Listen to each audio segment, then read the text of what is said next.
How have the Carolina Panthers looked so far in training camp? We'll talk about it right here on Locked On Panthers. You are Locked On Panthers, your daily Carolina Panthers podcast. Part of the Locked On Podcast Network. Your team every day.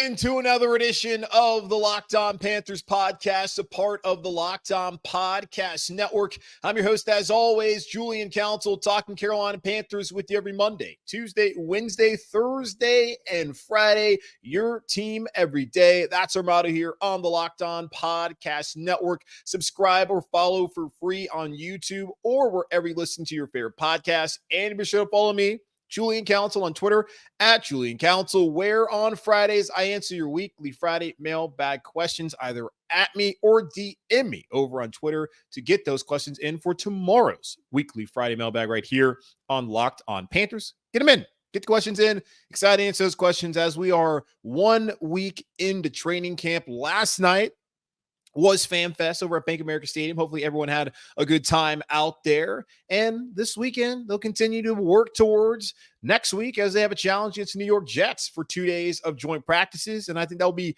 very fun and very enlightening for the Carolina Panthers to find out what they have on that roster heading into first week of the preseason and, of course, into the 2023 season. Now, I tell y'all that I'm here in Charlotte doing the podcast on a daily basis, working my day job. So I'm not able to get down to Spartanburg like I would like to and have boots on the ground to talk about this team as, as enlightened as possible. But that's why I talk to people, and I also have people come on the show who have been down there. We had Mike K before. We've had Joe Person. We've had plenty of the folks that you know and love very well. Maybe you don't love them. I don't know. But, the people that you're aware of that cover the team over there on the Twitter sphere, giving you the updates on, Hayden Hurst, great catch. Wow, Kobe Jones really looking like a standout so far during training camp. Other random player never heard of, hey, maybe they have a chance to make the team. It's that time of the year, play-by-play Twitter at NFL training camp going on right now, or I guess it's play-by-play X going on right now across the NFL. So we're going to bring on someone who's participated in that, and that someone is Nick Carboni, the sports director over at WCNC. You may check him and I out on Sunday evenings following Panthers games as we break down what happens, and I'm very happy to do that. So go ahead and check him out over on Twitter at Nick Carboni, WCNC. Does a great job for your local NBC affiliate covering the Carolina Panthers and all things Charlotte sports. So he's going to be on with us on the show today to let me know what he's seeing and to try and confirm some of the thoughts that I've shared here on the show, or maybe to let me know that actually, Julian, you're wrong. So we'll get into that here in just a moment on Locked On Panthers. But before we get there, y'all, these days, every new potential hire can feel like a high-stakes wager for your small business. You want to be 100% certain that you have access to the best qualified candidates available. That's why you have to check out LinkedIn Jobs. LinkedIn Jobs helps you find the right people for your team faster and for free. It's so easy to create a free job post on LinkedIn Jobs. And once you do, just make sure to add the purple hashtag hiring frame to your LinkedIn profile to spread the word that you're hiring. Simple tools like screening questions make it easy to focus on candidates with just the right skills and experience so you can quickly prioritize who you like to interview and hire. It's why small businesses rate LinkedIn Jobs #1 in delivering quality hires versus leading competitors. LinkedIn Jobs helps you find the qualified candidates you want to talk to faster. Post your job for free at linkedin.com/LockedOnNFL. That's linkedin.com/LockedOnNFL to post your job for free. Terms and conditions apply. All right, back here on Locked On Panthers, and as promised, Nick Carboni. He is the sports director over at WCNC, your NBC affiliate here in the Charlotte area. And me and him also have a lot of conversation with the Carolina Panthers throughout the season on WCNC, so check that out anytime, and also check out their YouTube channel as you can find those full conversations there. He has been down in Spartanburg, but he's escaped the heat as we're talking Wednesday afternoon ahead of Fan Fest at Bank of America Stadium on Wednesday night. Nick, how are you doing? I'm good. It's actually somehow hotter in Charlotte, a point that Brad Panovich likes to make every time I toss back to him from sweaty Spartanburg. And to be honest, the first 2 days of practice were some of the hottest I've ever covered. And then Tuesday's practice, the one right before Fan Fest, was the most pleasant day you could imagine. So it's been a roller coaster. Was it because it was a shorter practice, or was it actually a pleasant weather day? It was the humidity cut out. It was like, whoa, what is this? So I'm sure, like, it's Fan Fest, so I just assume rain. It's just going to happen. We're going to get dunked on by Mother Nature, like right around practice time. But after 7 or 8 years, you become more prepared for it. Yeah, well, hopefully that will not be the case. And I guess once people listen to this, it would have already been the case or not been the case. But either way, the whole lovely recording podcast and then putting them out a different day. But let's talk about training camp, everything that you've seen so far. I try to do my best from my comfy air-conditioned apartment here in Charlotte to break down what's going on in Spartanburg without being there. That's why I get guys like you to come in and let me know what's been happening. So early training camp thoughts through about a week of practices. What has stood out to you overall with Frank Reich, his new staff, in this new Carolina Panthers era where the vibes, they're good? Yeah, the vibes are good. I think, I'll start with the fans. I kind of expect big crowds over the couple of weeks of training camp and did heading in because of the excitement that somebody new is the head coach and it's Frank Reich, the first quarterback in team history. Double up on that. People are excited about him as a coach. Obviously, you have the number 1 overall pick in Bryce Young. He brings some kind of star power, a bit of celebrity, obviously a lot of anticipation and expectations. And then you fast forward to next week and the Jets and Aaron Rodgers are going to be here. So all of that combined, I figured it'd be kind of a buzzy camp, and it has been so far. So that has stood out. And then, building off of what you kind of mentioned with Frank Reich at training camp, a couple of the players have told us, like, this is really efficient. This works well for the players. We are getting our work done. We're getting off the field and out of the heat. The instruction that we're receiving during that practice time, the practice is packed full of lessons, things to be learned, coaching. So you really don't see a lot of wasted time on the practice field at all, or wasted energy from the head coach, Frank Reich. And I think that spills over to everybody else. So that's what stood out. Obviously, I'm sure we'll get into what has stood out about Bryce Young and some of the other players that we've, had an opportunity to watch this training camp. Yeah, well, let's talk about Bryce Young. He is, of course, the number 1 overall pick. He's expected to be the franchise quarterback. I appreciated Frank Reich not wasting anyone's time and coming out last week and saying, yes, he's QB1. Simply, that's all you needed to do. It did not need to be any fanfare. Now, that's already been the case since June when he let Bryce be the number 1 quarterback going into mandatory minicamp. And Darren Gann actually corrected me. He said, actually, it's been since March 10th when the Panthers traded up to get Bryce Young at number 1 overall. He's had some ups and downs just from afar. I've seen he's thrown an interception in 4 straight practices dating back to, I think, last Thursday. And he's also made some really good connections with guys like DJ Chark and was pretty efficient from everything I read in the red zone. What have been the overall takeaways that you've seen from Bryce Young as you've been down there in Spartanburg? Yeah, overall, I think he has had a positive camp.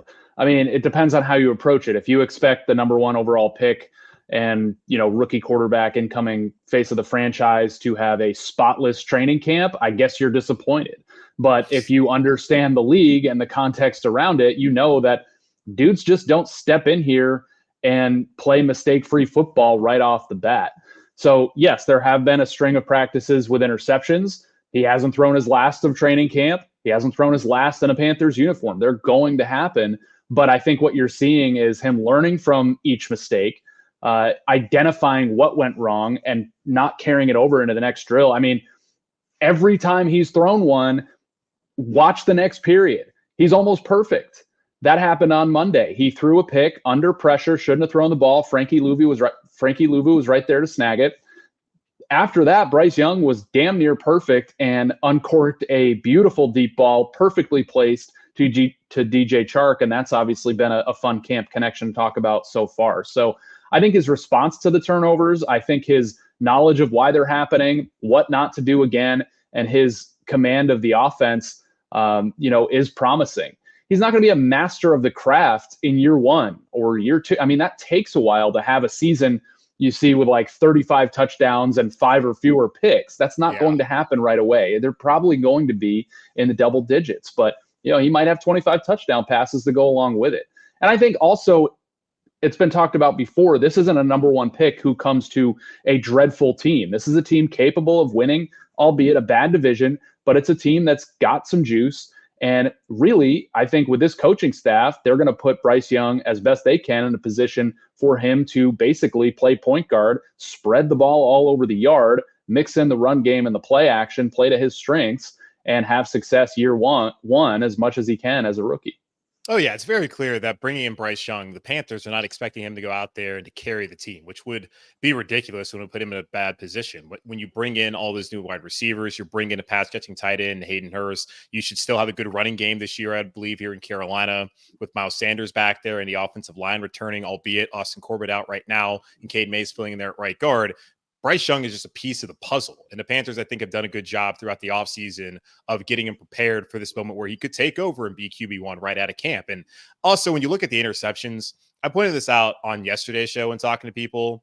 It has not really been a thing in his career. At Alabama, he had 79 touchdowns to 12 interceptions. He had 5 interceptions last year. You look at the quarterback that was here prior, the guy who started the last 2 seasons primarily, Sam Darnold, threw 22 picks in college, including 13 in his last year. And in the 4 seasons, his first 4 seasons in the NFL, he went 15, 13, 11, and 13 interceptions. And in last year, only starting in 6 games, only threw 3 picks, which came at the worst possible time later on in the season in week 17 and in week 18, which was a meaningless game. So it hasn't been a thing. Until it's actually a thing on the field, I'm not overly concerned. And I feel like the Panthers process has been good. Now let's talk about those receivers. You talk about DJ Chark and Bryce Young have had a good connection. Has anyone else stood out so far as their connection with Bryce? And what does the group look like overall? Because I know that's a question mark coming into the season after losing DJ Moore and having a fairly underwhelming group the last 2 years. I'll actually go receiver adjacent, Julian, and talk about the tight ends because we have seen them. They do exist. That is a word that is now in the Panthers coaching staff's vocabulary, very much so with Frank Reich, who makes no bones about the fact that he values the position, values what it can bring to a quarterback, values what it can bring to a young quarterback. So we have seen Bryce Young find Hayden Hurst and Ian Thomas plenty. Tommy Tremble's kind of a different beast. I think he's certainly going to be used in the red zone and in all sorts of ways that they maybe try to unlock him. But I would point to those 2 guys so far who Bryce Young has developed a connection with. We've seen, him go. And that's the other thing with Bryce Young that we can see right now is his ability to read the field, calmly go through his progressions and find the right receiver or tight end and put it in the exact right spot. Seen him do it, a handful of times already in camp, despite just a few, team or 7-on-7 sessions.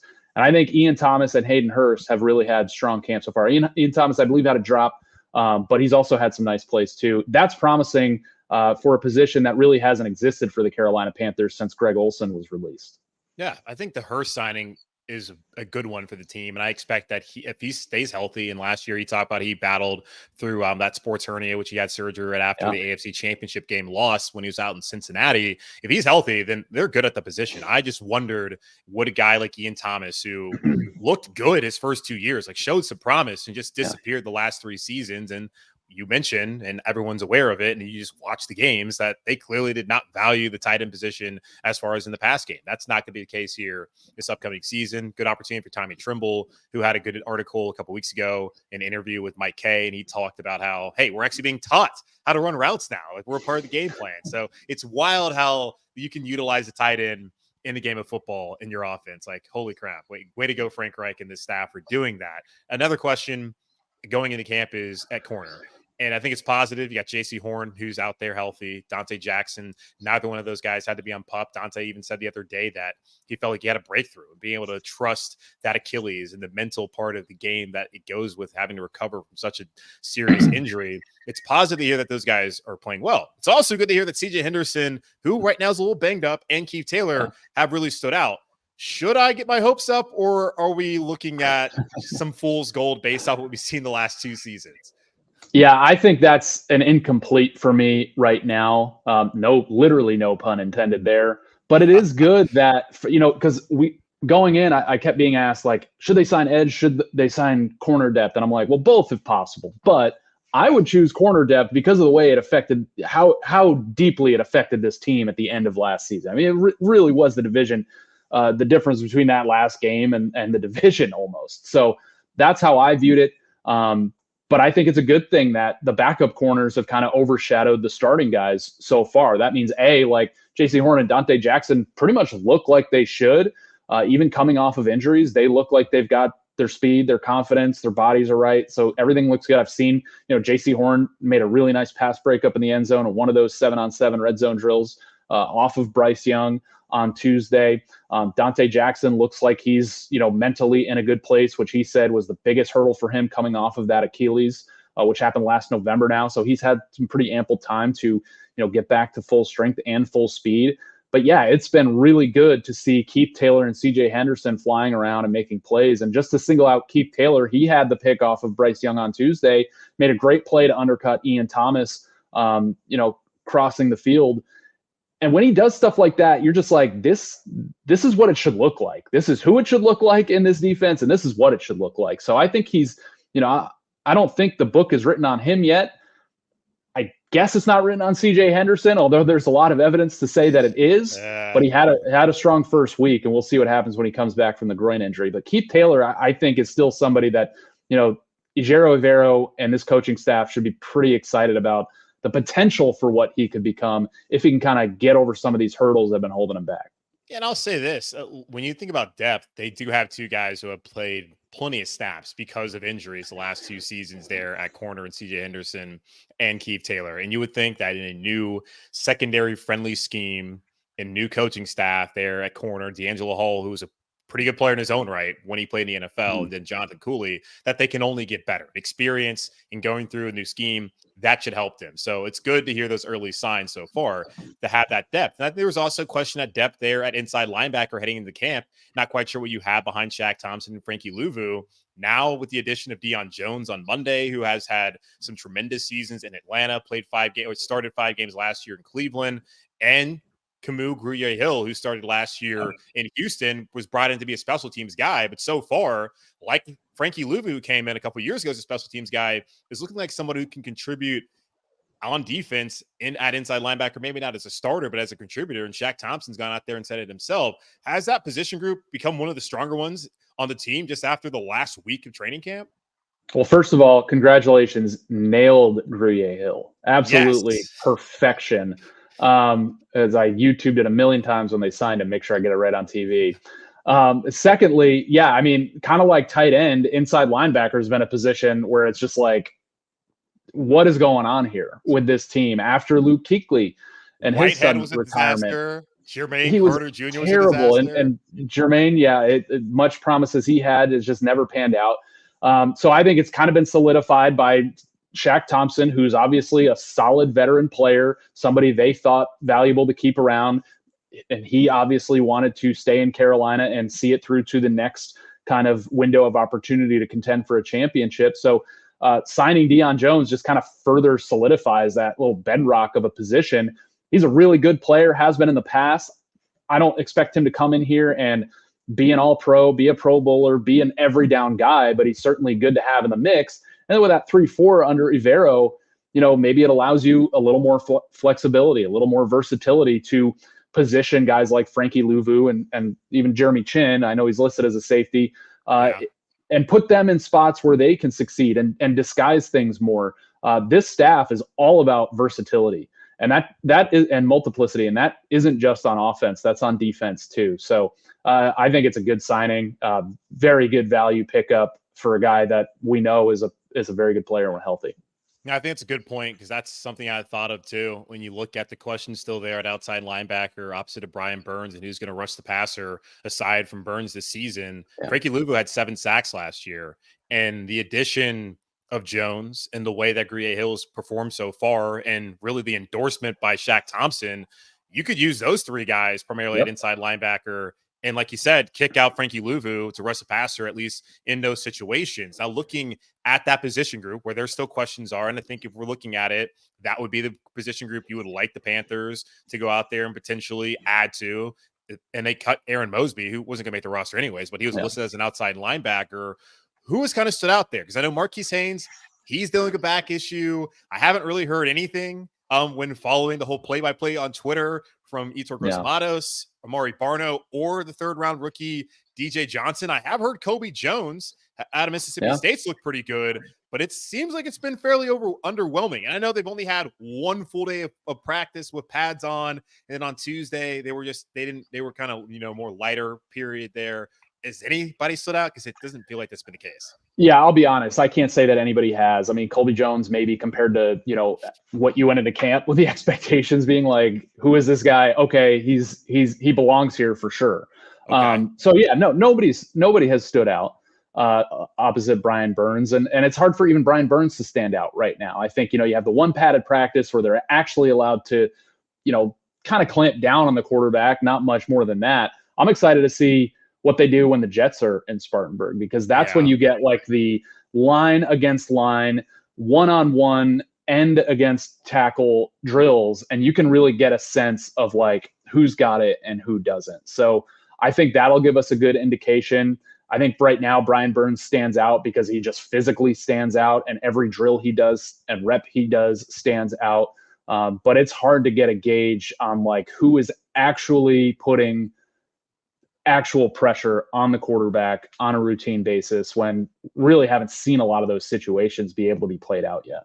Yeah, and think about next week with the Jets. I think it's the other side of the ball that I'm actually looking at with the Panthers offensive line, and a guy like Cade Mays, who he wants to hold down that spot. The Jets probably have the deepest defensive line talent in the NFL. Like, they got Quinn Williams is great. Look at who coaches it too. I mean, it's a test for sure.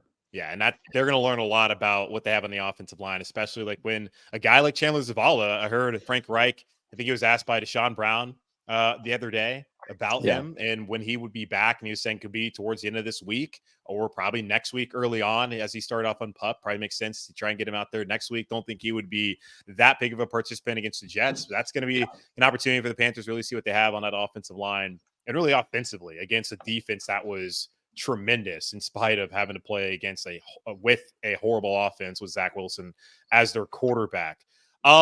Gosh, thinking about it, what else is there even to say about the training camp right now? I think we've hit on some of the points. Any other things that are outstanding that have kind of made you go, over the last couple of days? I guess really the first week down there in Spartanburg. Yeah, I'm trying to think. I mean, I think what stands out is just how it feels down there under a new coaching staff. And listen, it's a honeymoon period still, right? I mean, people are excited about Frank Reich. People are excited about the coaching staff that he's brought in. But, I think it's player friendly, and, that people could take that a lot of different ways. Like, I don't think it means like people are slacking off by any means. I think the practices are efficient. What they do inside is efficient. And Frank Reich, a former pro football player himself, knows that these guys are professional and can handle their business and can take, what they're learning in the classroom, apply it to the practice field, and then do, the reverse to see what happened on the practice field in certain situations and take it back to try to improve each and every day. So I think you just get a sense that there's efficiency. There's, it's almost like what Brian Burns said about Bryce Young. Like, he knows he's the bleep, but he's humble about it. I think that's kind of the coaching staff's approach. Like, these guys have done it before. They know what they're doing to a certain extent. And I'm not, correlating that to like what kind of season it's going to be, but this is a professional football camp run by professional football people, and you get a sense of that right away in Spartanburg.